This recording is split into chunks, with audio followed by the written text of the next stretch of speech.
Solar PV TV. We're honored to be here today with Mr. John Perlin, a solar historian and author of Let It Shine, the 6,000-year story of solar energy.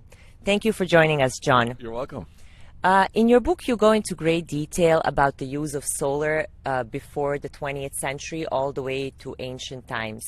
Can you tell us what are some inspirations and some things that today's solar pioneers can learn from our ancestors?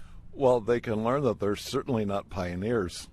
They have a great amount of foundation, very powerful, solid foundation behind them. And through the discoveries that the book shows, they can learn from the experiences of their ancestors, and therefore they don't have to, as one person said, the great thing about the book is they don't have to repeat the mistakes. But it's a book of experience that shows us how people have benefited from solar energy over the millennia, and also by showing all the different ways people have used the sun, it makes people solar literate. It develops what we should have, and that's what I hope to present in the book, is solar culture. Thank you. Most of the technologies that you talk about in the book, they use the heat and the light of the sun, but do not produce electricity. Besides the fact that PV does not emit carbon, what are some of the biggest differences between PV and other forms of conventional energy generation, electricity generation? Well, first of all, to correct what you said, I do both the solar thermal and solar light. The difference is solar thermal is used for heat, and it takes the light of the sun, turns that into heat. So there's a secondary phenomena. With photovoltaics, the beauty of it is we don't use the heat of the sun, but we use the light of the sun. The light of the sun is called photons, and those photons contain energy. And what I think is the most amazing phenomena in the history of humanity is the ability of certain materials that we have now discovered that can convert sunlight directly into electricity. You know, in ancient times, everybody was trying to transform lead into gold. But this is a more incredible transformation where light hits a material that's only a few microns thick, and out of it comes electricity. And some people say, well, this material is so small.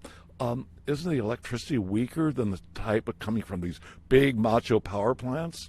And people don't realize that, just as in the Declaration of Independence, that all people are created equal, all electrons are created equal. In your mind, what are some of the biggest factors that allowed for the explosive growth of PV in the 21st century? Well, actually, once again, it had a great foundation. We would have none of this photovoltaic, we would not have this photovoltaic revolution if not for the work done at Bell Labs in the 1950s, where they developed the silicon solar cell. The silicon solar cell is the workhorse of today's solar revolution. What happened was there was a very orderly development where people learn from experience. First of all, it began with satellites, and people don't realize that the whole modern world is run by satellites, and all satellites are run by photovoltaics. So in a sense, photovoltaics today run the world. For example, your cell phone requires a satellite. Using ATM machines require satellites. And the military would come to a grinding halt if not for photovoltaic-powered satellites. Then it went to power the needs of all places, the fossil fuel industry, because they have a lot of remote power needs, and photovoltaics because it does not require, it's an autonomous power source. It could just be placed at the need. And that's probably one of the beauties of photovoltaics, is where you need electricity, you can place the photovoltaic array right where it's required. So therefore, every house can become its own power source. Now, as people learned the advantage of photovoltaics, which I tell people is the only 20th century source of electricity we have. All the other sources of electricity are based on heat, and they're based on 18th century science and 19th century science.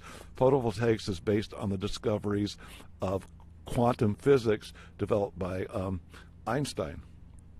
So what transformed a niche technology, which photovoltaics was the German energy program, which began in the year 2000, which shows the importance of policy, where they offered a premium called a feed-in tariff for people generating electricity with photovoltaics. And the great drop in price due to the Chinese government's massive subsidizing of the manufacturing of photovoltaics. These two policies, one in China and one in Germany, created a synergy that now makes photovoltaics a cheaper form of electricity here in California, for example, and in many other places in the world. And so this is why we are having now this great revolution in photovoltaics, is because, as I said yesterday in the lecture, in the early days, we were like Jehovah's Witnesses, and today we're like Presbyterians, or Catholics. We have a huge church. So we no longer have this little choir where we give literature out to a few people, and most think we're really like strange, but everybody, hopefully, and this is a hope of the book too, is will know how solar works, its advantages, and why it's going to basically power the world. And what is your opinion about where do you see the future of PV over the course of the 21st century?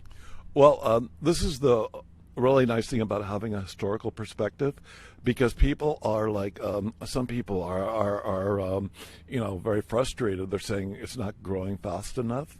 But when you consider the fact that maybe 40 years ago, there was only like 760 kilowatts of photovoltaics installed in the world, and today we have 200 billion watts installed in the world.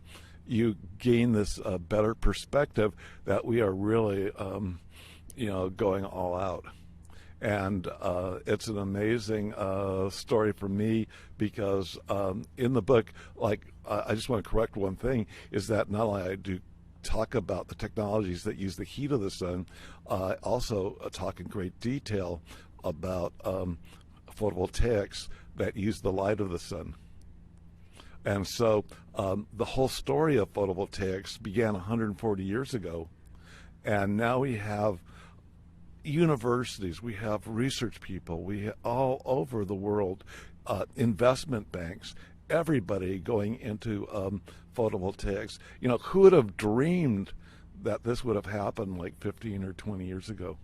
And so there's this synergy now where everybody is seeing the value of photovoltaics. And as we sit out right now, we can see all these trees fighting for photons. All these leaves are just nature's solar cells. This was Solar PV TV from San Diego, California.